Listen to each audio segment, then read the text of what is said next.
কেউ একটু মোটা হইলে কয় তুই মোটুর ঘরের মোটু, কারণ নাক যদি ছোট হয় এরে কয় বোচা, তোর নাক বোচা। না না, স্টপ, থামেন, অনেক হয়েছে, আর না, এগুলো বলা যাবে না। কারো আকৃতি নিয়ে খোটা দেয়া, ঠাট্টা করা, এটা স্বয়ং আল্লাহর সাথে ঠাট্টা করার শামিল, ঠিক কিনা? কারণ নাক যদি ছোট হয় এরে কয় বোচা, তোর নাক বোচা।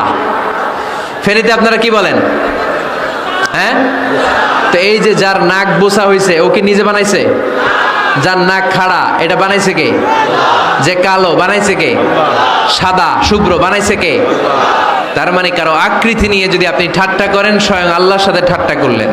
কারণ কেউ কারো চেহারা বানানোর দায়িত্ব পায় নাই, মাতৃগর্ভে থাকতেই আমাদের চেহারার আকৃতিগুলো দান করেছে কে?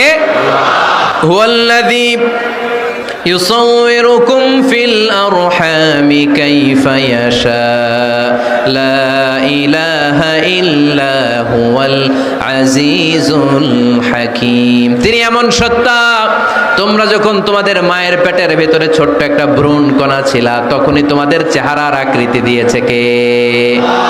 মায়ের পেটে থাকতেই কে ছেলে হবে, কে মেয়ে হবে, কে সুশ্রী হবে, কে শ্যামলা হবে, কার নাক লম্বা হবে, কারটা খাটো হবে, এগুলো ফিক্স করে রেখেছে কে?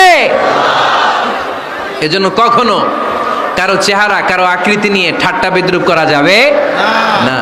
কারণ এই চেহারা আমরা বানাই নাই, বানাইছে কে? প্রত্যেককে যদি আল্লাহ তাআলা প্রত্যেকের নিজের চেহারা ডিজাইন দেওয়ার সুযোগ দিত, তাহলে আমরা আমাদের চেহারা কি এরকম বানাইতাম? কি করতাম? আপনাকে যদি আপনার চেহারা তৈরি করার ডিজাইন আল্লাহ দিত, যে তুমি যেমন মনে চাই নিজের চেহারাটার ডিজাইন দাও, কেমন বানাতেন নিজেকে?